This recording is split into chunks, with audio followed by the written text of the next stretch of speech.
பேர் இருக்கிறாங்க. இவெல்லாம் பேச விட்டு பின்னாடி டைம் இருந்தா பேசுவோம், ஒன்றும் பிரச்சனை இல்லை.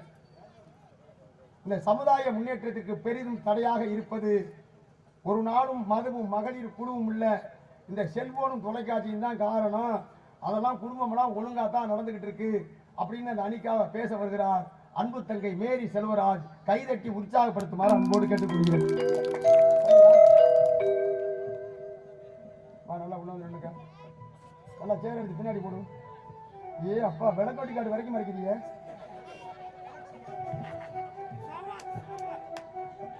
தமிழையும் அவையோர் சபையோர் அனைவரையும் வணங்கி நடுவர்களே பீத்தகமலிலாம் தமச்சா புள்ள குட்டி எல்லாம் பொறைய போச்சானே என்னங்க பேச்சு? பீத்தகமலிலாம் தமச்சா புள்ள குட்டி எல்லாம் பொறைய போச்சா? இது தமிழ் மொழி பழமொழிங்க.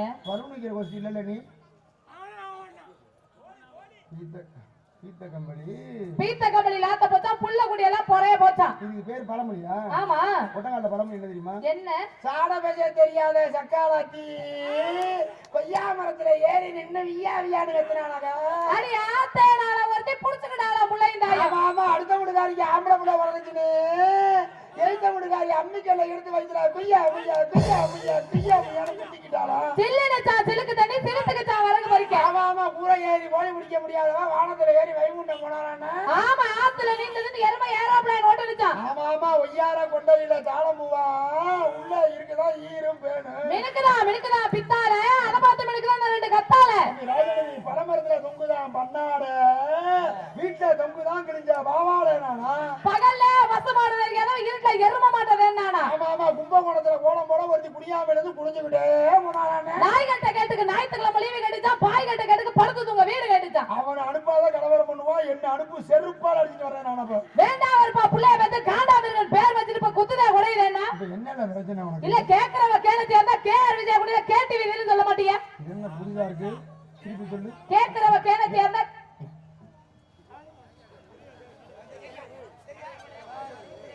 நான் தான் ஆரம்பத்திலே சொல்லியிருக்கேன். நீ ஒரு ஆம்பளை கத்தா ஒரு பொம்பளை என்ன பண்ணும்? உன் மக உன் பொண்டாட்டி வந்து நிக்க சொல்லு, நான் ஒரு ஆள் பேசுறேன், உன் குடும்பம் பதில் சொல்றா, இங்க நான் தூக்கு போட்டு செத்து போயிருந்தேன்.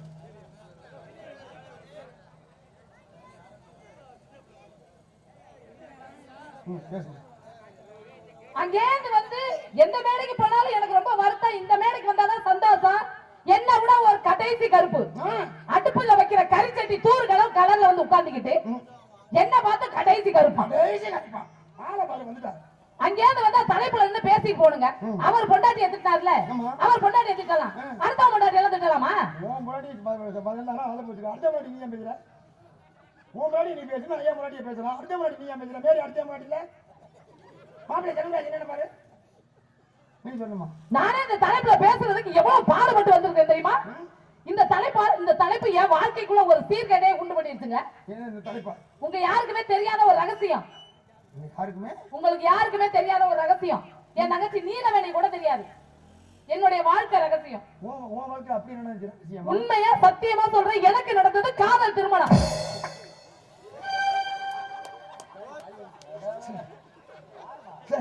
ஒரு மனுஷன் இந்த காசை வாங்க எவ்வளவு கேவலமா நடக்க முடியும்? எதாங்க ஒரு மனுஷன் ஜெயிக்கிறது?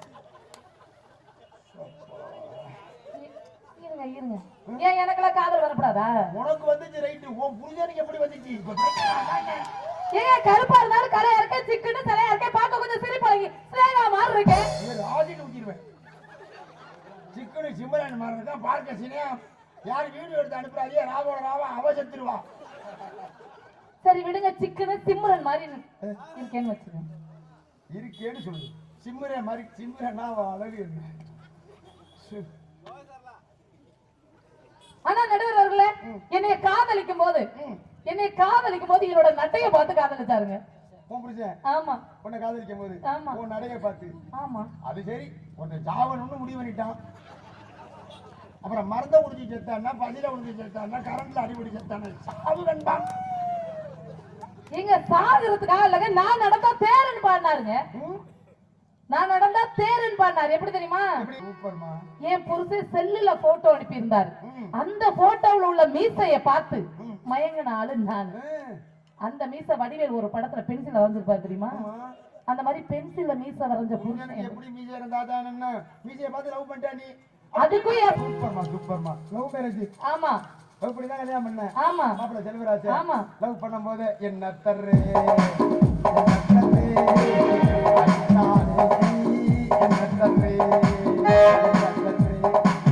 வாங்கிட்டு நீ பக்கி அன்னைக்கு மாப்பிள்ளைய உருப்பட விடல, கல்யாணம் பண்ணி உருப்பட விடல. எங்க அப்பா என்ன தரேன்னு கேட்டதுனாலதான் மனைவிங்கிற உறவு கொடுத்தாரு, அம்மாங்கிற ஸ்தானத்தை கொடுத்தாரு. மாசம் 1ஆம் தேதியான சம்பளத்தை என் அக்கௌண்ட்டுக்கு போட்டு விட்டுட்டு இருந்தாரு. அப்ப புருஷன் எங்க இருந்தாரு? போன வெளிநாட்டுல இருந்தாரு. சரி இப்ப இந்த வருஷம் ஊருக்கு வந்திருக்காரு. சரி. போன வருஷங்க 7வது மாசமும் 8வது மாசமும் எனக்கு சம்பளம் வரலங்க. புருஷன் போடல போடல. எனக்கு பயம் வந்துருச்சு. என்னாச்சு மாமா சம்பளத்தை போடுங்கனே. டேய் நான் சம்பளத்தை போடுறதுக்கு வீட்ல இருக்க எங்க அம்மாவுக்கு சோறு போடுங்க. சோத்த போடுறீங்க. நான் சொன்னேன் உங்க அம்மாவுக்கு சுகர் 320 வந்துருச்சு. உங்க அம்மாவுக்கு சப்பாத்தி போட பிடிக்கல, இட்லி போட பிடிக்கல, தோசை போட பிடிக்கல, வேற என்ன தாண்டி போட்டேன்? குனிய வச்சு முதுகுல 2 போட்டேன். முத மாசம் அந்த 7வது மாசம் சம்பளம் வந்துருச்சுங்க. 8வது மாசமும் வரலங்க. எனக்கு ரொம்ப பயம் வந்துருச்சு. நான் வேற காதலிச்சு கல்யாணம் பண்ண அழகான அன்பான மனைவி இல்லையா? காதலிச்சு கல்யாணம் பண்ண பொண்டாட்டி அதோட வச்சுக்க. அழகான மனைவிக்கெல்லாம் ஆடி அடிச்சு பார்க்கறது ஆசிட்டு ஊத்தி நெருப்பு வச்சு கொடுத்த மாதிரி முடிஞ்ச வச்சுக்கிட்டு அழகான மனைவி. ஏங்க காக்கைக்கும் தன் குஞ்சு பொன் குஞ்சு. என் புருஷனுக்கு பேசி அமிச்சேங்க. மாமா மாமா நானும் உங்க பிள்ளையும் காஞ்சு கருவாடா இருக்கும். நானு உங்க புள்ளையும் காஞ்சு கருவாடா இருக்கும்னு. எனக்கு 57 வயசு முடிஞ்சிருச்சுங்க. இத்தனை வயசுல 90 ராட்சத கருவாடை திமிங்கல கருவாடை நான் ஒட்டக்காட்டுல தாங்க பாத்துருக்கேன்.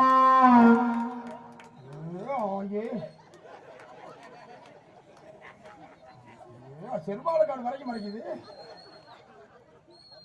அப்பா சரி கருவாடே 80-90 கிலோ இருக்க வீட்டுல கச்சப்படியெல்லாம் எப்படி? 40 கிலோல நல்லாவே இருக்கத்தானே செய்யும். அங்க வருக ஒருத்தர் சொல்றாரு இவ்வளவு பெரிய கருவாடை எப்படிடா வகுந்து காய வைக்கிறதா? ஏங்க இவங்க சொல்றாங்களே செல்லும் சினிமா டிவியும் வந்துட்டு நல்லதை செய்யுது, குழுவும் குடியும் தான் வந்து கெட்டதை செய்யுதுன்னு சொல்றாங்கல்ல. நான் என்ன கேக்குறேன், செல்லு நல்லதை செய்யுதுன்னா இன்ஸ்டான்னு ஒண்ணு வந்துச்சு இல்லங்க. இந்த இன்ஸ்டாவை பார்த்து லவ் பண்ண பிள்ளைங்க 14 வயசு 13 வயசு பிள்ளை 2 லவ் பண்ணி கல்யாணம் பண்ணி இன்னைக்கு நட்டாத்துல போய் நடுவ விழுந்து செத்து போய் கிடக்குதுங்களே, இதெல்லாம் எதால வந்துச்சு? செல்லால தானங்க.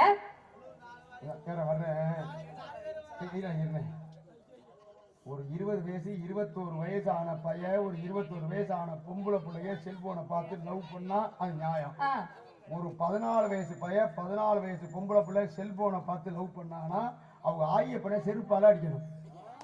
செல்லு வாங்கி கொடுத்த ஆயப்பன் தானே. அப்புறம் வாங்கி கொடுத்தா அப்புறம் கிளிக்க தான் செய்யும். அப்ப செல்லு பாதிப்பை உண்டு பண்ணதா இல்லையா? செல்லு வாய் படிப்பை உண்டு இல்ல, செல்லு வாய்ப்பை உண்டு பண்றதுக்கு ஆயப்பன் துணையா இருக்கிறாங்க. இந்த பிள்ளையாட்ட போன வாங்கி கொடுத்து இந்த பொம்பளை செல்போன் பார்த்துட்டு தெரிய வேண்டியது. கண்டா பாருங்க இங்க பாருங்க, உங்க 18 வயசு ஆகாத உங்க பொம்பளை பிள்ளைக்கு செல்போன் வாங்கி கொடுக்காதீங்க. 18 வயசு ஆகாத ஒரு பொம்பளை பிள்ளைக்கு செல்போன் வாங்கி கொடுக்காதீங்க. 18 வயசு ஆகாத ஒரு பயலுக்கு கியர் போட்ட வண்டி வாங்கி கொடுக்காதீங்க. ரெண்டும் அவருடைய வாழ்க்கையை அழித்து விடும். அவ்வளவுதான், சிம்பிள். அந்த கியர் போட்ட வண்டியை எதை பாக்குது? டிவியை பாக்குது. ஆனா டிவியில விளம்பரம் கொடுப்பா பாருங்க.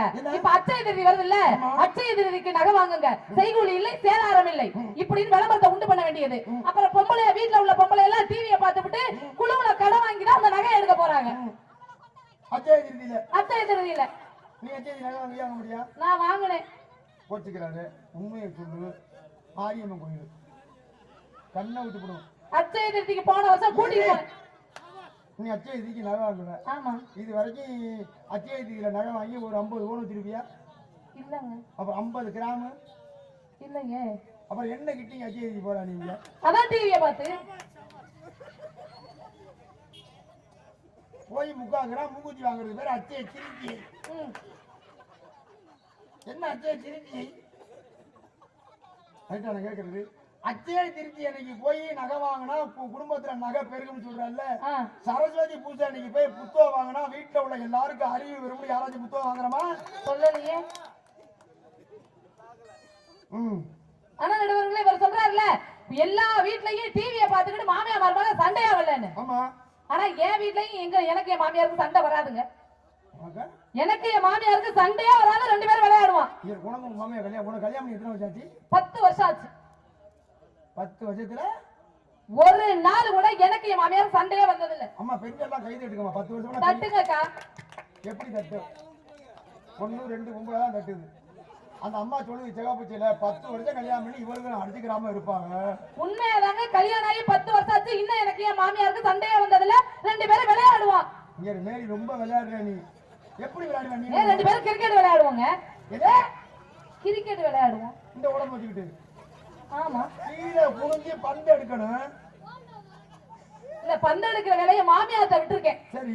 என் மாமியார் கோவம் வச்சு வைங்களேன், அது அடுப்படியில் அடிக்கும், நான் வாசப்படியில் அடிப்பேன். எங்க அவங்களுக்கு அவங்க அம்மா சீதனமா கொடுத்த செம்பு ஒண்ணு இருக்கும், சரி, அதை எடுத்து என் மேல வீசுவாங்க. That is bowling. எங்க அம்மா ஏன் கலர்ல ஏன் வசத்துல ஒரு அரைகரண்டி ஒண்ணு கொடுத்திருக்காங்க. நல்ல கண்ணகரேன் இருக்குமே. ஆமா, ஏன் கலர்ல அதை எடுத்து தேக்குவேன். That is partying. இரு, இப்ப இருக்கட்டும். ஓ மாமியா அது கொண்டாந்த செம்ப தூக்கி எறியும் பவுலிங். பவுலிங். இவங்க அப்பேன் ஜவேரியார் பட்டணத்துல இருந்து கொண்டு போன அரிகரண்டி அல கேக்குவேன். பேட்டிங். பேட்டிங். ஓ வீட்டு வாசல்ல விழுந்தா 4. எதிர்த்த வீட்டு வாசல்ல விழுந்தா 6. உன் புருஷன் தலையில விழுந்தா அவுட். உன் மாமன் தலையில விழுந்தா ஆல் அவுட். போய் தம்பி இருடா, இது கொஞ்சம் யோசனை பண்ண வேண்டிய விஷயம். ஓ மாமியா அது கொண்டாந்த செம்பு பழைய செம்பு தூக்கி எறியும் பவுலி. பவுலிங். நீ உங்க அப்பா வீட்டுல இருந்து கொண்டு போன அரிகரண்டி ஆள தேக்குவ பேட்டிங். பேட்டிங். ஓ வீட்டு வாசல்ல விழுந்தா 4. 4. எதிர்த்த வீட்டு வாசல்ல விழுந்தா 6. 6. உன் புருஷன் தலையில விழுந்தா அவுட். அவுட். உன் மாமன் தலையில விழுந்தா ஆல் அவுட். இங்கதான் ஆண்கள் பூரா நுட்பமா கவனிக்கணும். ஒவ்வொரு ஆம்பளையும் எப்படி ஏமாத்துகிற பொம்பளைங்கிற ஒரு சின்ன உதாரணம் இது. நல்லா நுட்பமா கல்யாணம் பண்ண ஆண்களா நினைச்சு பாருங்க. இப்ப சண்டை யாருக்கு? மேரிக்கும் மேரி மாமியாவுக்கும் சண்டை. அதாவது ஏன் பொண்டாட்டிக்கு எங்க அம்மாவுக்கும் சண்டை. அவுட் ஆனது யாரு? நானே எங்க அப்பனும். கரெக்டா? நமக்கு எப்போதுமே ஆம்பளைக்கு லேட்டா தான் புத்தி வரும். வீட்டுல இவளுக்கு அடிச்சுக்கிறவாளுங்க, நம்ம அவுட் ஆகி ஆளுக்கு ஒரு வெயிட் ஷாப்புக்கு போயிடுறது. ஆனா எப்ப பாருங்க, என் மாமியா கிளம்பி டிவியை பார்த்த வரதுக்கு வந்து வீட்டுக்குள்ள நுழைஞ்சிட்டா போதும், சோறாக்கல குழம்பு வைக்கல, எப்ப பாரு எங்கேயாவது கிளம்பி சத்தம் போட்டுரும். சரி, ஆக்குனாலும் சண்டை, ஆக்காடினாலும் சண்டை. ஒரு நாள் சோறு ஆக்குனேங்க, குழம்பு வச்சேங்க, பட்டிமன்றம் முடிச்சுட்டு போய் குழம்பு வச்சேங்க, தூக்க கலக்கத்துல குழம்புல உப்பை நாங்க கூட போட்டேன். இதுக்கு என் மாமியா என்னை பார்த்து சொல்லுது, எவ்வளவு கொழுப்பு இருந்தா குழம்புல உப்பை கூட போடுவேன். இந்த உடம்ப பார்த்து, இவ்வளவு தீவிரத்த பிள்ளைய பார்த்து, இவ்வளவு கொடுப்படுத்த சொல்லிச்சு. நான் வார்த்தை அளந்து பேசுங்க. ஒண்ணு நீ இந்த வீட்டுல இருக்கணும், நான் இருக்கணும்னு என் மாமியா. நான் சொன்னேன், நீங்க இந்த வீட்டுல இருக்கணும், நான் இருக்கணும்னு. வரட்டும் என் புள்ள, இதுல 2 பேர்ல யார் இருக்கணும், 2 பேரும் மாத்தி மாத்தி போட்டி போட்டுக்கிறாங்க. என் மகன் வேகமா வந்தவன் சொன்னான், 2 பேரும் வீட்டுல இருக்க முடியாதுன்னா. ஏன்டான்னு, அப்பா சித்திய கூட்டிக்கிட்டு வந்துட்டு இருக்காருன்னா.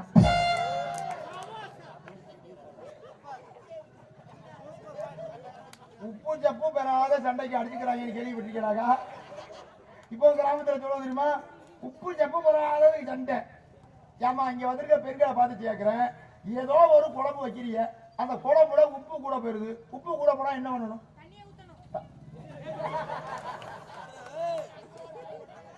இது ஒரு ரகம். நல்லா கெட்டி குழம்பா இருந்தா ஒரு தண்ணியை ஊற்றி வச்சுட்டா ஈக்குவல் ஆயிரும். Super idea. என்ன இருந்தாலும் ஆம்பளை தாண்டா நீ. தம்பி, அம்மா நீங்க சொல்லுங்கம்மா, குழம்புல உப்பு கூட போனா என்ன பண்ணணும்? Simple method. 4 பச்சை உருளைக்கிழங்க வெட்டி போடுங்க, உப்பை பூரா இழுத்து போடும். கருவாடை போடக்கூடாதுன்னா கறி போடுங்க. அதில் உனக்கு தெரியாது, சரக்கு புரியாது. நாங்க என்ன சொல்றேன்னே புரியாம நீ பாட்டு இழுத்து. இப்போ வந்து என் குழந்தையா என்ன இழுக்கிறான், அந்த இழுவே இல்லை. இதுதான் உப்பு பக்கு தராதுக்கு குழந்தையா. ஆமா, என் தங்கச்சியை கூட்டிட்டு வந்துட்டாருங்க. சரி, இதுதான் இப்படி போச்சேன்னு ஒரு நாள் சாம்பார் வைனுச்சு, எல்லா காய்கறியும் போட்டு வைனுச்சு, அவரைக்காய் இருக்கு அவரைக்காரையும் போட்டு வைனுச்சு. நான் அவரைக்காயோட சேர்த்து அரளிக்காயையும் சேர்த்து போட்டு வச்சேன். இது ஒரு தப்பாங்க? அரளிக்காயெல்லாம் அரைச்சி குழம்பு வைக்கப்படாது. ஒரு சிம்பிள் டெக்னிக் சொல்றேன். வீடியோ எடுக்கிறாங்க. போலீஸ் அதிகாரிகள் வந்திருக்காங்க. கொலைக்கு வச்சு தெரியும் போட்டுவாங்க. சசிதா ஸ்டுடியோ ரெக்கார்ட் பண்றாங்க. அதனால யாருக்கும் தெரியாம திரும்ப அரளி விதை அந்த காயை அரைச்சி குழம்புல குழம்பாது. அரளி விதை இருக்குல்ல அதை மட்டும் இறைச்சி அம்மியில அரைச்சி உன் மாமியா நாக்கில் தடவி விட்டு இதை யார்ட்டையும் சொல்லாத. இது நம்ம 2 பேருக்குள்ள இருக்கணும், யாருக்கும் தெரியாது. ஆனா நடுவர் அவர்களே, நான் எதையும் நாக்குல தட்டணும்னா என் மாமியா திங்காது. இப்ப என் தங்கச்சி வீட்டுலதான் இருக்கா. உன் தங்கச்சி வீட்டுலதான் இருக்கா. மே மாசம் லீவுக்காக வந்திருக்கா. வந்து 1 வாரம் ஆச்சு. எலெக்ஷனுக்கு ஓட்டு போட வந்தவ பாவம் அக்கா கஷ்டப்படுறாள. பகல்ல நர்ஸா வேலை பாக்குறா, நைட்ல பட்டிமன்றம் போறான்னு என் புள்ள புருஷனை பாத்துக்கிட்டு சமைச்சு போட்டு துணி துவைச்சு கொடுக்க என் தங்கச்சி வந்து இன்னைக்கு ஒரு 15 நாள் ஆச்சு. வர்றேன், ஒரு 5 நிமிஷம் டைம் தர்றேன். அப்படி ராஜா இந்த வீடியோ இதை மட்டும் கட் பண்ணிடுவீங்க பாருங்க. அப்படியே போய் உன் புரிஞ்சவனுக்கு ஃபோன் பண்ணி நான் முதல்ல போன் அடிச்சுட்டேன். Not reachable. என்னது? அப்புறம் நீ வந்துட்டா உன் தங்கச்சி அங்கே இருக்க, அப்புறம் நாட் ரீச்சபிள் தானே இருப்பாரு. அவர் ரீசார்ஜ் பண்ண போறாராம். இந்த கல்யாணம் பண்ணாத பயல்கள் சொல்றாங்க அவரு. சரி விடு, நல்ல மனுஷன். வேண்டாம். அது ஏன் இது ஏன் புருஷன் பம்பு? உன் தங்கச்சிக்கு போன் அடிவே. ஐயா அது எப்பவுமே சுவிட்ச் ஆஃப் பண்ணி தான் வச்சிருப்பா. ஏன்னா ஸ்கூல்ல இருந்து போன் அடிக்கிறாங்கன்னு. ஸ்கூல்ல இருந்து போன் அடிக்கிறாங்கன்னு சுவிட்ச் ஆஃப் பண்ணி தான் வச்சிருப்பா. அதனால நீ போன் பண்ணி செக் பண்ணி சுவிட்ச் ஆஃப் பண்ணி வச்சிருக்கு. இப்போ எத்தனை நாளா இருக்கு? 15 நாளா? அப்படியே ஒரு வாக்குல அங்கேயே இருக்கட்டும். இல்லங்க, அவ வேலைக்கு போகணும். அவளுக்கு கல்யாணம் பண்றதுக்கு மாப்பிள்ளை வேற பாத்துக்கிட்டு இருக்கோம். ஏன் மாப்பிள்ளை பாக்குற? ஓ மாப்பிள்ளை தான் பாத்துட்டாரு. அதான் என் வீட்டுக்காரர் தான் மூத்த மருமகள்ல மாப்பிள்ளை பாத்துக்கிட்டு இருக்காரு. நான் அவத்த கூட சொன்னேன், அது என்னங்க மூத்த மாப்பிள்ளை நாங்க தான் இருக்கிறேன். என் பொண்டாட்டிய வந்து என் குழந்தையா புருஷனுக்கு வந்து குழந்தையா மிஞ்சியம்னு காலில் விழுகணுமா? நான் ஏன் என் முன்னாடியே வந்து என் குழந்தையா புருஷன் காலில் எதுக்கு விழுகணும்? அதனால நான் அப்படிலாம் அனுப்ப மாட்டேன்னாரு. சரி, நல்ல மனுஷன். அப்படிதான் நான் நினைச்சேன். குழந்தையாவுக்கு கல்யாணம் பண்ணா தானே குழந்தையா மிஞ்சி நீ போடணும். குழந்தையாவை புருஷனே கல்யாணம் பண்ணிட்டா நீ டெய்லி 3000 4000 மனக்கடிக்க பட்டிமன்றம் வந்துட்டா அவரும் மனிதன் தானே. அவருக்கு ஆசை பாசம் இருக்கத்தானே செய்யும். ஒண்ணு புரிஞ்சுக்க மேரி, உன் தங்கச்சிக்கிறனால நான் சொல்றேன். உன் வீட்டுல மாடு அவுத்துக்கிருச்சு. கட்டுனா கட்டு, கட்டுனா போ. அப்படியெல்லாம் இல்லைங்க. என் புருஷன் எப்படி தெரியுமா? எப்படி? பொல்லாத ஆசைக்கு அப்ப செல்லு பாதிப்பை உண்டு பண்ணதா இல்லையா? செல்லு வாய்ப்படிப்பை உண்டு பண்ண, செல்லு வாய்ப்பை உண்டு பண்றதுக்கு வாயை துணையா இருக்கிறாங்க. இந்த பிள்ளையாட்ட போன வாங்கி கொடுத்து இந்த பொம்பளை செல்போன் பார்த்துக்க தெரிய வேண்டியது. கண்டா பேர் பாருங்க. இங்க பாருங்க, உங்க 18 வயசு ஆகாத உங்க பொம்பளை பிள்ளைக்கு செல்போன் வாங்கி கொடுக்காதீங்க. 18 வயசு ஆகாத ஒரு பொம்பளை பிள்ளைக்கு செல்போன் வாங்கி கொடுக்காதீங்க. 18 வயசு ஆகாத ஒரு பயலுக்கு கியர் போட்ட வண்டி வாங்கி கொடுக்காதீங்க. ரெண்டும் அவருடைய வாழ்க்கையை அழித்து விடும். அவ்வளவுதான், சிம்பிள். அந்த கியர் போட்ட வண்டியை எதை பாக்குது? டிவியை பாக்குது. ஆனா டிவியில விளம்பரம் கொடுப்பா பாருங்க. இப்ப அச்சய திருதி வருது இல்ல, அச்சய திருதிக்கு நகை வாங்குங்க, செய்கூலி இல்லை, சேதாரம் இல்லை, இப்படின்னு விளம்பரத்தை உண்டு பண்ண வேண்டியது. அப்புறம் பொம்பளை வீட்டுல உள்ள பொம்பளை எல்லாம் டிவியை பார்த்துட்டு குழுவுல கடன் வாங்கிதான் அந்த நகை எடுக்க போறாங்க. அச்சய திருதியில நீ அச்சய நகை வாங்க முடியா? நான் வாங்கினேன். போச்சுக்கிறாரு. உண்மையை சொல்லு. மாரியம்மன் கோயில் கண்ணை விட்டு போடும். அச்சய திருதிக்கு போன வருஷம் கூட்டிட்டு போனேன். நீ அச்சய திருதிக்கு நகை வாங்குற? ஆமா. இது வரைக்கும் அச்சய திருதியில நகை வாங்கி ஒரு 50 பவுன் வச்சிருப்பியா? இல்லங்க. அப்புறம் 50 கிராம் இல்லங்க. அப்புறம் என்ன கிட்டிங்க அச்சய திருதி போறா நீங்க? அதான் டிவியை பார்த்து போய் 3/4 கிராம் மூக்குத்தி வாங்குறது பேர் அச்சய திருச்சி. என்ன அச்சய திருச்சி? ரைட்டா நான் கேட்கறது. அச்சய திருச்சி அன்னைக்கு போய் நகை வாங்கினா குடும்பத்துல நகை பெருகுன்னு சொல்றல்ல. சரஸ்வதி பூஜை அன்னைக்கு போய் புத்தகம் வாங்கினா வீட்டுல உள்ள எல்லாருக்கும் அறிவு விரும்பி யாராச்சும் புத்தகம் வாங்குறமா? சொல்லலையே. ஆனா நடுவர்களே, இவர் சொல்றாருல எல்லா வீட்லயும் டிவியை பார்த்துக்கிட்டு மாமியா மருமக சண்டையாவலன்னு. ஆமா. ஆனா என் வீட்லயும் எனக்கு என் மாமியாருக்கு சண்டை வராதுங்க. அக்கா எனக்கு என் மாமியாருக்கு சண்டையே வராது, 2 பேரும் விளையாடுவோம். உனக்கு உங்க மாமியா கல்யாணம் உனக்கு கல்யாணம் பண்ணி எத்தனை வருஷம் ஆச்சு? 10 வருஷம் ஆச்சு. 10 வருஷத்துல ஒரு நாள் கூட எனக்கு என் மாமியாருக்கு சண்டையே வந்தது இல்ல. அம்மா பெண்கள் எல்லாம் கைது எடுக்கமா 10 வருஷமா தட்டுங்கக்கா. எப்படி தட்டு? 1 2 9 தான் தட்டுது. அந்த அம்மா சொல்லுது செகாப்பச்சியில 10 வருஷம் கல்யாணம் பண்ணி இவருக்கு அடிச்சுக்கிறாம இருப்பாங்க. உண்மையாதாங்க, கல்யாணம் ஆகி 10 வருஷம் ஆச்சு, இன்னும் எனக்கு என் மாமியாருக்கு சண்டையே வந்ததுல 2 பேரும் விளையாடுவோம். இங்க மேரி ரொம்ப விளையாடுற நீ. எப்படி விளையாடுவ நீ? 2 பேரும் கிரிக்கெட் விளையாடுவோங்க. கிரிக்கெட் விளையாடுவோம். இந்த உடம்பு வச்சுக்கிட்டு. ஆமா. கீழே புகுஞ்சி பந்து எடுக்கணும். இல்ல, பந்து எடுக்கிற வேலையை மாமியார்ட்ட விட்டுருக்கேன். சரி. என் மாமியார் கோவம் வந்து வைங்களேன், அது அடுப்படியில் அடிக்கும், நான் வாசப்படியில் அடிப்பேன். எங்க அவங்களுக்கு அவங்க அம்மா சீதனமா கொடுத்த செம்பு ஒண்ணு இருக்கும். சரி. அதை எடுத்து என் மேல வீசுவாங்க. That is bowling. எங்க அம்மா ஏன் கலர்ல ஏன் வசனத்துல ஒரு அரிகரண்டி ஒண்ணு கொடுத்திருக்காங்க. அந்த கண்ணகரேன் இருக்குமே.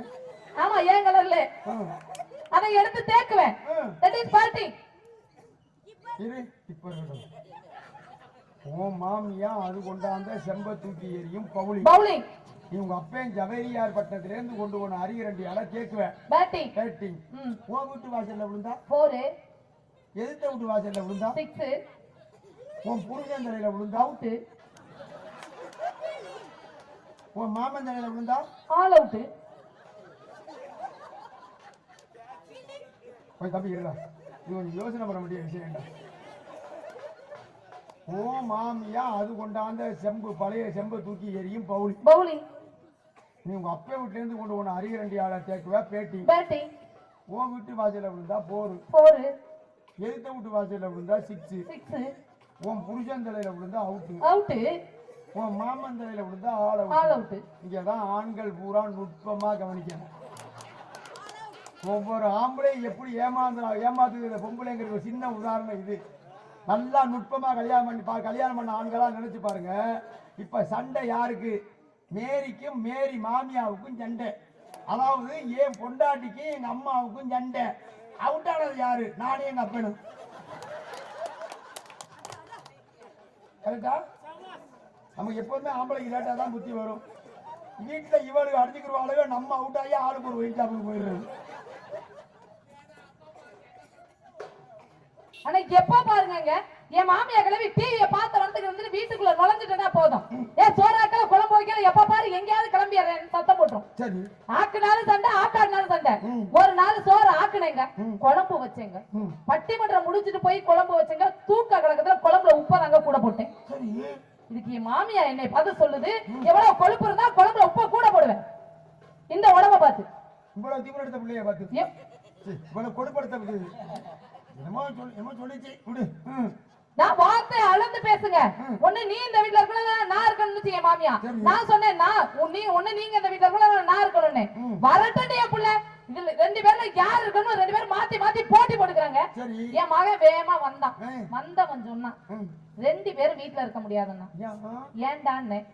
அப்பா சித்திய கூட்டிக்கிட்டு வந்துட்டு இருக்காருன்னா.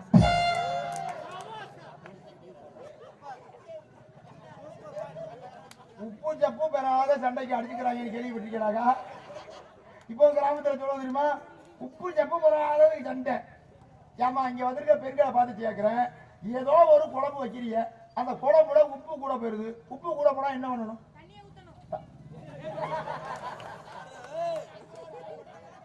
இது ஒரு ரகம். நல்லா கெட்டி குழம்பா இருந்தா ஒரு தண்ணியை ஊற்றி வச்சுட்டா ஈக்குவல் ஆயிரும். Super idea. என்ன இருந்தாலும் ஆம்பளை தான்டா நீ.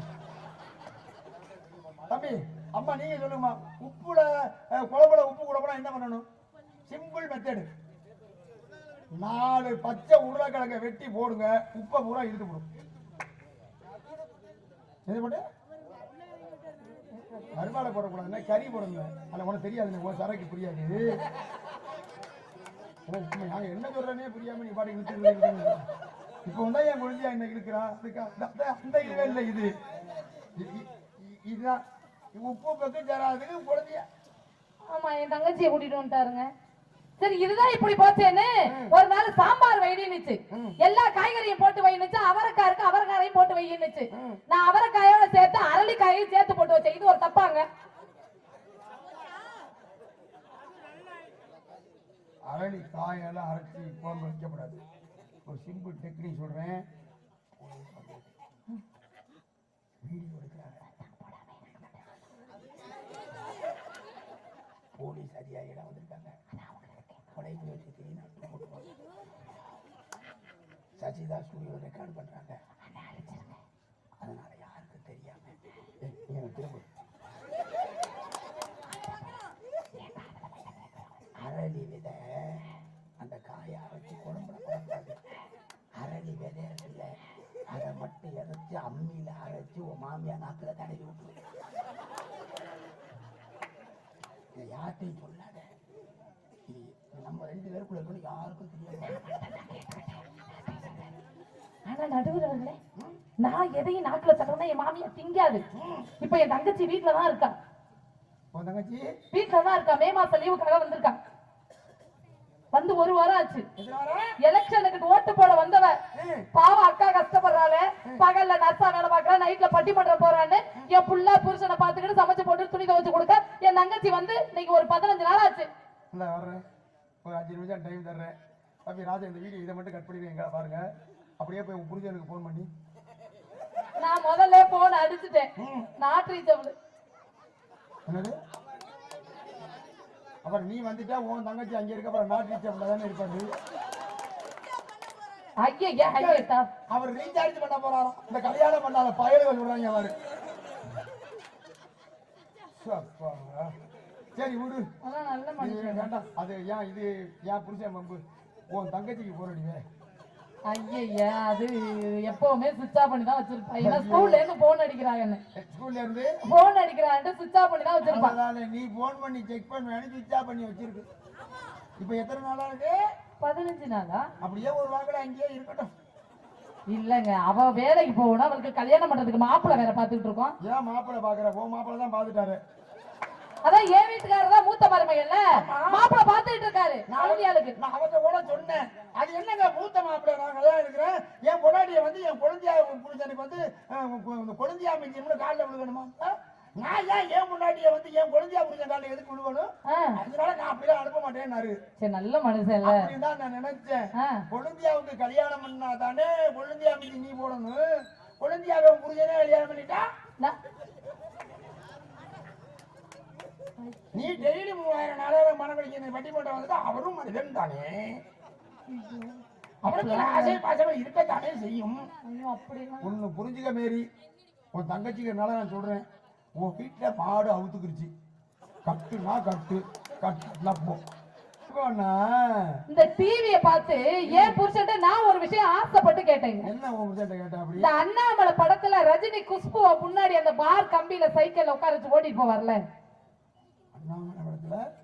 அந்த சைக்கிள்ல குஷ்புவ முன்னாடி அந்த பார் கம்பியில வச்சு ஓட்டிட்டு போவாரு.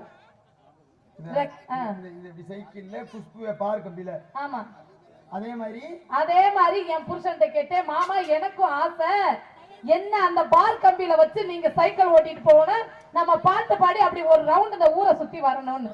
அந்த பையன் சொல்றான் டயர் தெரிச்சிருமா. இதை நான் சொல்லல, அங்க பாரு உடைஞ்சிருமா. முடிஞ்சு கதை. சரி பாருல, நீ இந்த உலகத்துக்கிட்ட எப்படி உட்காருவேன்? இத தாங்க என் புருஷன்ட்ட கேட்டேன், உனக்கு நல்ல ஒரு வண்டியா கொண்டு வரேன்னு போய் சேர்த்தி போயிட்டு தந்துட்டாருங்க. அதான் சூப்பர், ஏறி ஓட்டிட்டு போலாம். நான் ஓட்டுறேன், நீ முன்னாடி அந்த இதுல உட்கார்ந்திக்கன்னு சொல்லி ஓட்டிட்டு வந்துட்டாருங்க. ஆனா நடுவர்களே, கல்யாணம் பண்ண புதுசுல ஒரு 6 மாசம் கழிச்சு திருச்சி உச்சி பிள்ளையார் கோயிலுக்கு சாமி கும்பிட போனோம். சரி, சாமி கும்பிட்டுட்டு கீழே வந்தா எல்லாரும் கூட்டமா நின்னாங்க. நின்னவங்கள போய் நானும் பார்த்தேன், எல்லாரும் யானை கிட்ட ஆசீர்வாதம் வாங்கினாங்க. எனக்கும் ஆசை, மாமா மாமா நானும் போய் அந்த யானை கிட்ட ஆசீர்வாதம் வாங்கிட்டு வரேன். இந்த மனுஷன் சொல்றாருங்க, ஒரு யானைக்கு இன்னொரு யானை ஆசீர்வாதம் பண்ணாது வந்துரு.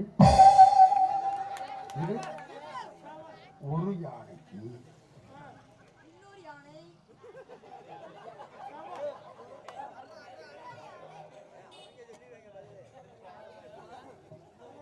ஐயா, அண்ணன் மைக் எடுக்கல, நடுவருக்கு மைக் எடுக்கல.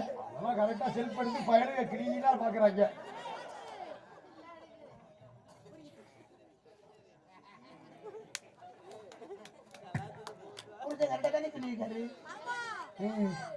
என்னங்க இது கரெக்டா சொல்லிருக்காரு? ஆனா நடுவர்களே இந்த குடியும் குழுவும் நல்லது செய்து நான் பேச வந்திருக்கேன்ல, என் வாழ்க்கையில இந்த குடி ஒரே ஒரு நாள் ஒரு தப்பா பண்ணிருச்சு. என்ன பண்ணுச்சு? என் புருஷனை ஒரு நாள் குடிச்சிட்டு வந்துட்டாரு. உன் புருஷனே ஒரு நாள் குடிச்சிட்டு வந்துட்டாரு. குடிச்சிட்டு வந்த புருஷனை நான் இழுத்து போட்டு அடிச்சா தப்பாங்க?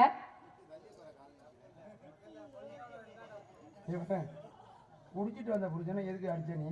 இப்ப உங்க பொண்டாட்டி உங்களை அடிக்கலாம், தப்பு இல்லல்ல? ஏன் முன்னாடி அடிக்கிறது உனக்கு என்ன தெரியும்?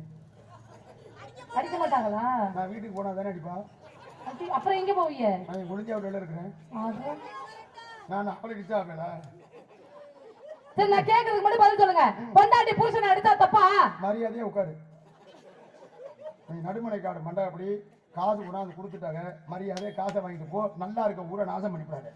தப்பே இல்லைங்க, பொண்டாட்டி புருஷனை அடிக்கலாம். இப்ப உங்களே உதாரணத்துக்கு எடுத்துக்குவோம். உங்களுக்கு கல்யாணம் பண்ணும்போது ஒரு வண்டி ஒண்ணு வாங்கி வச்சிருப்பாங்க. அந்த வண்டியோட விலை இப்ப என்ன? அன்னைக்கு வந்து டிவிஎஸ் ஊசி 20,000, இன்னைக்கு 80,000 வர வண்டி. 80,000 ஓட்டிட்டு போறீங்க, திடீர்னு ஆஃப் ஆகி போச்சு, என்ன பண்ணுவீங்க? ஐயோ, எல்லா வண்டியும் வச்சிருக்கிற ஒண்ணுதாம்மா. காப்பே ஆனாலும் திருப்பி சாவியை போட்டு திருப்பி ஆஃப் பண்ணி திருப்பி சாவியை போட்டு 2 மிதி மிதிப்பாங்க. அப்பவும் ஸ்டார்ட் ஆகல. உலகத்துல புல் பெட்ரோல் போட்டு போனாலும் ஒரு ஜந்தியை வரும், டேங்க கீழே சாச்சி நிமித்தி 2 மிதி மிதிப்பாங்க. அப்பவும் ஸ்டார்ட் ஆகல. தூக்கி போட்டு 4 மிதி மிதிப்போம். 80,000 கொடுத்து வாங்கி ஓட்டிட்டு போற வண்டியவே ஆஃப் ஆகி போச்சுன்னா சாவி போட்டு மிதிக்கிறீங்க, சாச்சு போட்டு மிதிக்கிறீங்க, தூக்கி போட்டு மிதிக்கிறீங்கல்ல. என்னுடைய கேள்வி, 15 பவுன் நகை போட்டு 50,000 ரொக்கம் கொடுத்து ஓட்ட தெரியாத உங்களுக்கு ஓட்டுறதுக்கு ஒரு வண்டியை வாங்கி கொடுத்து உங்களை ஓட்டிக்கிட்டு வரமே, கட்ட பொட்டாட்டி நாங்க சொல்றத நீங்க கேட்கலன்னா உங்களை தூக்கி போட்டு மிதிச்சா என்னங்க தப்பு? கை கட்டுதியா? அதுல ஒரு மஞ்சள் சேலை கட்ட எல்லாரும் தட்டுறாங்க, கை சத்தம் கேட்கல. இந்த ஃபர்ஸ்ட்ல மஞ்சள் சேலை கடிக்கிறாங்க இருக்குல்ல, அது சொல்லு. நம்ம தான் அடிக்க முடியல, அவளாச்சும் அடிக்கட்டும். சரி, இதுக்கு இந்த ஆம்பளை தான் கை தட்டினீங்களே, யாங்க இது நியாயம்? நம்மளால முடியல அடி. நம்ம இருக்கு 80,000 கொடுத்து வண்டி, 80,000 கொடுத்து வண்டி வாங்கிட்டு வரோம். மக்கர் பண்ணுது, தூக்கி போட்டு மிதிக்கிறோம். 15 பவுன் நகை, 50,000 ரொக்கம், 50,000 ரொக்கம் வாங்கிட்டு வரோம். ஓட்ட தெரியும் அதுக்கு வண்டி வாங்கிட்டு வரோம். வண்டி சொல்லு பேச்சு கேட்காத புரிஞ்சா தூக்கி போட்டு மிதிச்சா என்ன? இதான கேள்வி. ஆமா. இப்ப நான் பங்காளி மாமன் மச்சானை பார்த்து கேட்கிறேன், 80,000 கொடுத்து வண்டி வாங்கிட்டு வரோம். அந்த வண்டி 1 வருஷமோ 2 வருஷம் ஆனா பழசா போயிடும். பழசா போனா வண்டியை என்ன பண்ணுவோம்? வண்டியை மாத்துவோம். சூப்பர். இங்க வர்றேன், அந்த வண்டிய அவர் மாத்தனுங்கிறாரு. நான் என்ன சொல்றேன், 1 வருஷமோ 2 வருஷம் ஆச்சுன்னா வண்டி பழசா போனா ஒரு 10,000மோ 20,000மோ தள்ளுபடி பண்ணி வித்துப்படுவோமா இல்லையா? இப்ப நான் தான் கல்யாணம் பண்ணி 34 வருஷம் ஆச்சு இல்ல, அறுத பழசாகி ஆப்ரேஷன் வரைக்கும் ஆயிடுச்சு இல்ல. என் பக்கத்து வீட்டுக்காரி என்ன 10,000 ரூபாய் கேட்கிறா, வண்டிகிட்ட சொல்லி சொல்லுவேன்.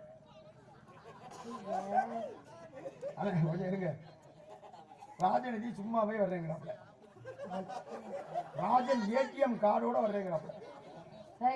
ஆனா நீங்க தாங்க இப்படி குழுவா இருக்கிற எங்களுடைய பெண்களுடைய என்ன தெரியுமா, கட்டின புருஷன் கண்டவன கண்டபடி தெரிஞ்சா. அப்படியே கொஞ்சம் இருமா, நீங்க 2 பேரும் எழுதுறீங்க. எழுதிங்க சொல்றேன். நீலவன் இங்கிட்டு வாமா, நீலவன் இங்கிட்டு வந்துருமா, நீங்க அங்கே போயிருங்க.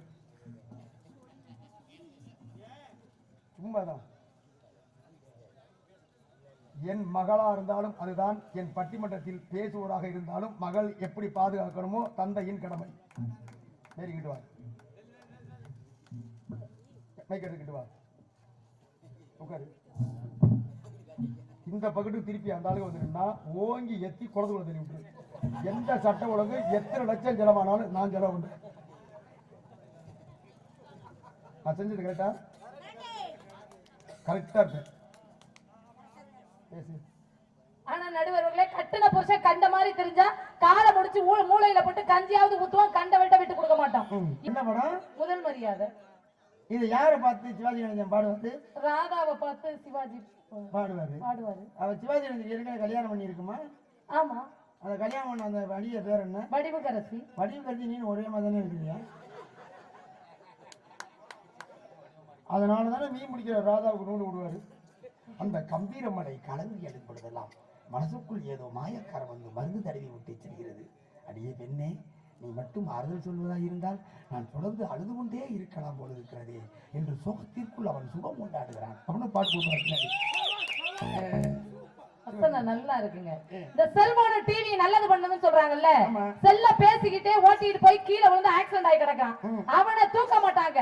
இந்த ரீல்ஸ்ங்கிற பேர்ல அந்த விழுந்து கிடக்கிறவனோட சேர்ந்து செல்ஃபி போட்டுட்டு இருப்பான் செல்லுல. அந்த செல்ல பார்த்துட்டு மணி 11:25 அதெல்லாம் இல்ல, இன்னும் 5 நிமிஷம் நீ பேசுற. அதுல இருந்து ராஜன் 10 நிமிஷம், அதுல இருந்து நீலவேணி 5 நிமிஷம், அதுல இருந்து 5 நிமிஷம் நான் தீர்ப்பு 12 மணிக்கு காசை வாங்குறோம், ஊருக்கு போறோம். 10 மணி டைம் கொடுத்தா 10:30 மணி சொன்னாங்க, 11 மணி சொன்னாங்க, 11:30 மணி ஆச்சு. இன்னும் விடிய விடிய பேசிட்டு தான் மைக்க கொடுத்தா நீங்க பேசிட்டே இருப்பீங்க. விடிய விடிய எங்களுக்கு இப்பதானே கொடுத்தாங்க. நாங்க உட்கார்ந்து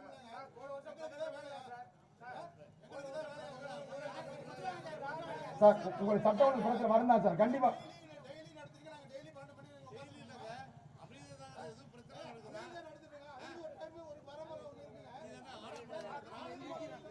அப்படியே எல்லாம் உட்காருங்க. யாரும் கூட்டம் பண்ண வேண்டாம். உட்காருங்க, அப்படியே உட்காருங்க. எல்லாம் உட்காருங்க, அப்படியே உட்காருங்க.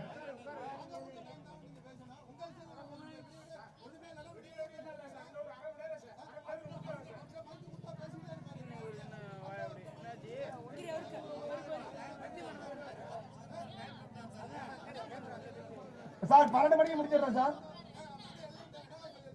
ஐயா காவல் ஆய்வாளர் ஐயா வணக்கம் ஐயா.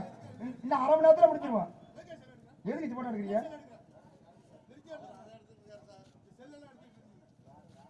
நீ இங்க எடுக்கிறதா அவர் எடுக்கிறான்னு நினைக்கிறாப்பா.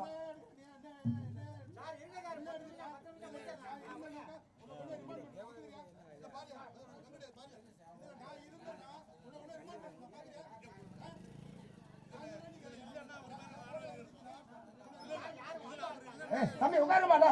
இங்க வராது ஐயா, உட்காருங்க. இருமா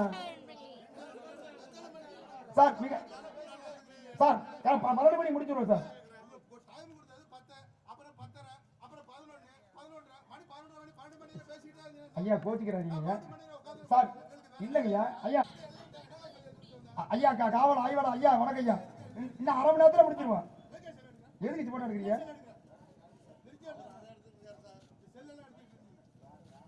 நீ இங்க எடுக்கிறதா அவர் எடுக்கிறான்னு நினைக்கிறாப்பா.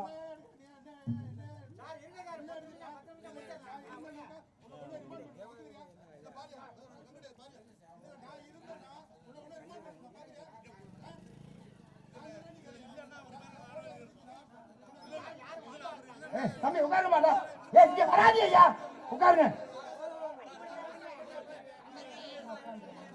இருமா சார். மிக சார் 12 மணி முடிச்சிருவோம் சார். டைம் கொடுத்தது 10, அப்புறம் 10:30, அப்புறம் 11, 11:30 மணி 11 மணி 12 மணில பேசிட்டு தான் ஐயா கோச்சிக்கிறாங்க சார். இல்லைங்கய்யா ஐயா. நாங்க 7 மணிக்கே வந்துட்டோம் சார். இன்னும் அரை மணி நேரத்தில் முடிச்சிருவோம் சார். இன்னும் அரை மணி நேரத்தில் முடிச்சிருவோம். புரியுது புரியுது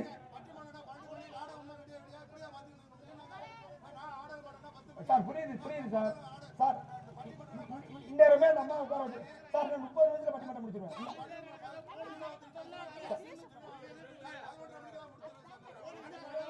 சார் 12 மணிக்கு முடிச்சிருவோம் சார். 12 மணி சார். நான் அரை மணி நேரம் தானே சார்.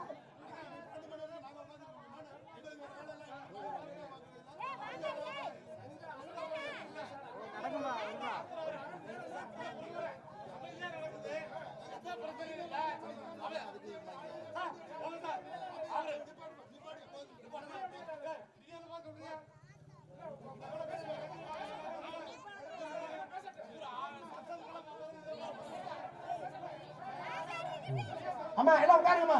அம்மா யாரும் எழுந்திருக்காதீங்க, உட்காருங்கம்மா.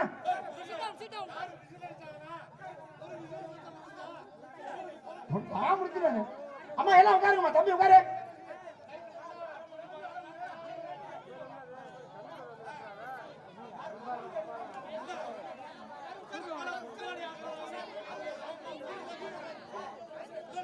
பேசுறேன், நீங்க உட்காருங்கம்மா. அம்மா யாரும் எழுதி பயந்து போகாதீங்கம்மா. அந்த ரோஸ் கலர் யாரு உட்காருமா.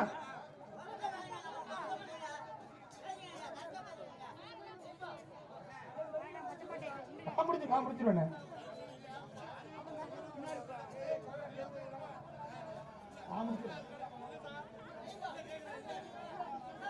இது என்ன கிட்னி சட்டம்?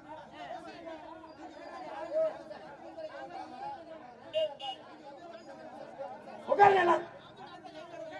உட்காருங்க. அப்படியே உட்காருமா. நீ பாட்டு போய்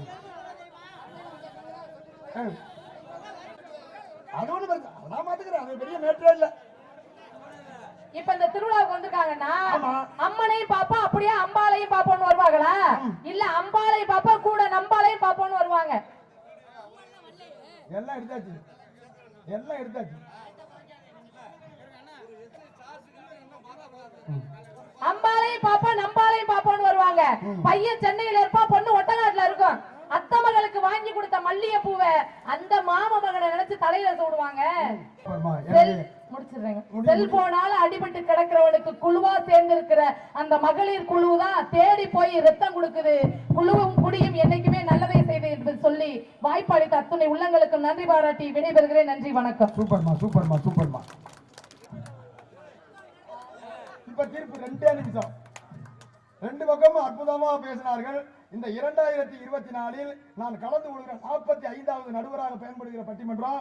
நான் மொத்தத்தில் பேசுகிற நடுவராக பயன்படுத்துகிற 629வது பட்டிமன்றம். நான் நடுவராக ஒட்டு மொத்தத்தில் நான் பட்டிமன்றத்தில் கலந்து கொள்கிற 4023வது பட்டிமன்றம். என் வாழ்க்கையில் 4000 பட்டிமன்றம் நடந்திருக்கேன்னா ஒரு வருஷத்துக்கு 365 நாள் தான் இந்த பட்டிமன்றத்திற்காகவே முழு 13 ஆண்டுகளை தொலைத்தவன் நான். இந்த 2024ல இவ்வளவு பெரிய க்ளோஸ் ஆடியன்ஸா டிஸ்டர்ப் இல்லாம கைதடிச்சு வகிச்ச ஒரே ஊர் இந்த ஒட்டங்காடு. இந்த ஒட்டங்காடு மக்களை இந்த உயிர் உள்ளவரை மறக்க மாட்டேன். அற்புதமாக இந்த 6ஆம் நாள் மண்டபப்படியை கொண்டாடி கொண்டிருக்கிற அத்தனை பேருக்கும், பேச்சாளர், இசைக்கலைஞர்கள், கண்ணியமிக்க காவல்துறை நண்பர்கள் அத்தனை பேருக்கும் நெஞ்சார்ந்த நன்றியை சொல்லி 2 தீர்ப்பு. எல்லார்ட்டையும் செல்போன் இருக்கு, எல்லார்ட்டையும் டிவி இருக்கு, எல்லாரும் மகளிருக்குள்ள கடன் வாங்கி இருக்கிறோம், எல்லாரும் குடிக்கிறோம். எனக்கு தெரிஞ்சு பேரா உள்ள நீலகண்ட பிள்ளையாரு தான் குடிக்கல. எல்லாம் குடிக்கிறான். தம்பி நான் குடிக்க பேசுறாதிய. இந்த மாதிரி பேசுனதுனாலதான் ஒரு 20 நிமிஷம் வேஸ்டா போச்சு. இல்லைன்னா ஒரு 3 பேச்சாளர் பேசி முடிச்சிருப்பாங்க. எல்லாரும் குடிக்கிறான் தெரியுது. ஆனா செல்போன் எல்லாரும் வச்சிருக்கிறான். எல்லாரும் செல்போன்னால கெடுறானா? செல்போன் பார்த்ததுனா திட்டியதால் சாவுன்னு ஒண்ணு வரும். செல்போன் பெரிய அளவுல கெடுக்குதா? இல்ல. செல்போன் எங்க கெடுக்குது தெரியுமா? மகளிருக்குள்ள இந்த பொம்பளைகள்லாம் கடன் சொன்ன உடனே இந்த பொம்பளை பூரா மகளிருக்குள்ள கடன் வாங்கிட்டு முன்னாடி ஒட்டநாட்டில் பார்த்தீங்கன்னா 10 பெரிய வண்டி ஆம்பளை வச்சிருந்தானா ஒரு ஸ்கூட்டி கூட இருக்காது. இன்னைக்கு 100 டூ வீலர் இருக்குனாக்க 200 ஸ்கூட்டி பொம்பளை ஓட்டுது. அம்மா நீங்க 200 ஸ்கூட்டி ஓட்டி போறதுல எங்களுக்கு மகிழ்ச்சி. பெண்கள் வண்டியில போறீங்க, பெண்ணுக்கு சுதந்திரம் வேண்டும் என்று சொல்லுகிற நாடு, சொல்லுகிற பேச்சாளர் நாங்க. ஆனா அந்த பேராவணியில அந்த டவுன்ல வந்தவனை மட்டும் இளவு போன இப்படியே காதுல வச்சுக்கிட்டு இந்த ஸ்கூட்டியில இப்படியே போறீங்க. உங்கள் குடும்பத்தில் 4 சுவத்திற்குள் உங்கள் கணவன் பார்க்க வேண்டிய உடல் உறுப்பை பேராவணி நகர்ந்து கொண்டிருக்கிற ஆயிரக்கணக்கான பேர் பார்க்கிறானே, ஒட்டங்காறு கடை தெருவிலே பார்க்கிறானே, அந்த கௌரவம் தானே எங்களுக்கு பிரச்சனையா இருக்கு.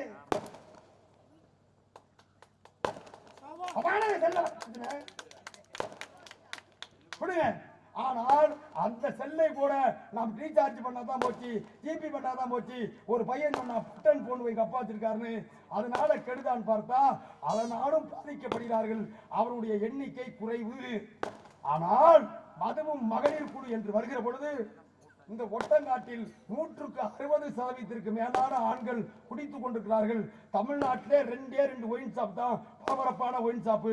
ஒன்னு வாட்டாத்தி கொள்ளைக்காட்டில் இருக்கிற ஒரு பரபரப்பான ஒயின் ஷாப்பு, அதற்கு அடுத்து அதிகமான பரபரப்பாக இருக்கிற ஒயின் ஷாப்பாக நம்முடைய ஒட்டங்காடு விளங்குகிறது என்று சொன்னால் இந்த பகுதியில் இருக்கிற 175 பேர் குடிக்கிறீன்னு அர்த்தம். நண்பர்களை ஒன்று சொல்வேன், பணம் போனால் சம்பாதித்து விடலாம், உடல் உறுப்புகள் போனால் மாற்று உறுப்பு செய்து கொள்ளலாம், என்ன போனாலும் போயிடலாம். படிச்சிருந்தா எப்படினாலும் என்னைக்குதோ பணம் கிடைக்குதோ வேலை வாங்கிக்கலாம், என்ன வேணுமானாலும் திரும்ப வந்துவிடும். என்ன திருமணம் வந்தாலும் உயிர் திரும்பி வந்துடும். மரியாதைன்னு ஒண்ணு போச்சுன்னா அது திரும்பவே வரவே வராது.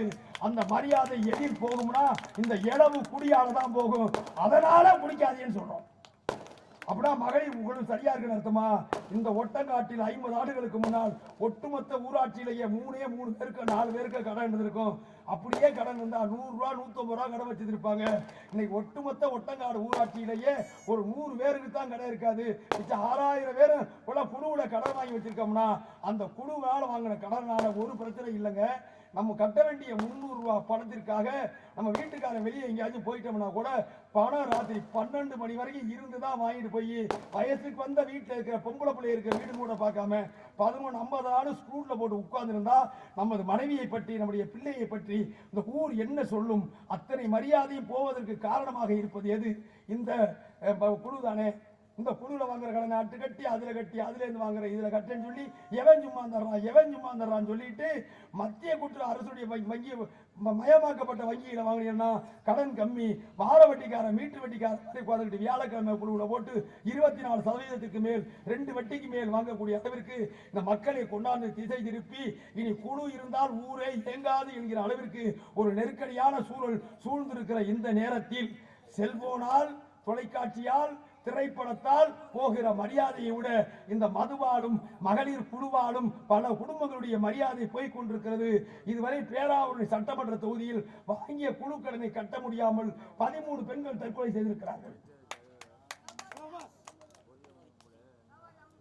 செல்போன் பார்த்ததுனால 13 பேர் செத்தானா? இருக்காது. டிவி பார்த்ததுனால 13 பேர் செத்தா? இருக்காது. ஒரு சாவை கூட விரும்பக்கூடாதுன்னு நினைக்கிற நாம இந்த குழுவினால் எத்தனை பேர் சாகிறார்கள்? ஒரு குழுவுல கடவாங்கனால கட்ட முடியாம மரியாதை வேறும்னு இத்தனை பேர் தூக்கிட்டு சாகிறார் என்றால் 100க்கு குடியாரராக இருக்கிற 100 பேரில் 70க்கு அதிகமானவர்கள் ஒரு குறிப்பிட்ட வயதுக்கு மேல் மருத்துவமனையில் சென்று அது இதுவரை சம்பாதித்த சொத்துக்களை எல்லாம் இந்த குடித்த காரணத்தினால் குடல் வந்து அதற்கு வைத்தியம் பார்க்கிற செலவிலேயே அந்த குடும்பத்தினுடைய ஒட்டுமொத்த பொருளாதாரமும் போய்விடுகிற காரணத்தால் எதிர்கால நலன் கருதி, எதிர்கால பண்பாடு கருதி, எதிர்கால குடும்ப நலன் கருதி இந்த சமூக முன்னேற்றத்துக்கு பெரிதும் தடையாக இருப்பது செல்போனும் தொலைக்காட்சியை விட மதுவும் மகளிர் குழுவும் தான் இன்றைய சூழலில் மிகப்பெரிய தடையாக இருக்கிறது. அந்த தடையை விலக்கி நாளைய நல்ல இந்தியாவை, நாளைய நல்ல தமிழகத்தை உருவாக்குவதற்கு இளைஞராகிய நீங்கள் உங்கள் கையில் தான் இருக்கிறது. தயவு செய்து குடிப்பழக்கத்திற்காக ஆதீர்கள். ஒருவேளை திருமணம் செய்து கொண்டால் யாரும் மகளிர் குழுவிலே கடன் வாங்காத அளவிற்கு உங்களுடைய பொருளாதாரத்தை தண்ணீரவாக்குங்கள் என்று சொல்லி அற்புதமான வாய்ப்பை வழங்கிய 6ஆம் நாள் மண்டபப்படியாளர்களுக்கு நெஞ்சார்ந்த நன்றியை சொல்லி இன்னும் குறை இருக்கும் நாளில் வாய்ப்பு இருந்தால் புதிய தலைப்பில் 6 மணிக்கு சந்தித்து 9 மணிக்கு முடிப்பதற்கான எல்லா முயற்சியும் செய்வோம் என்று சொல்லி உங்களிடமிருந்து பிரிகிறோம். நன்றி, வணக்கம்.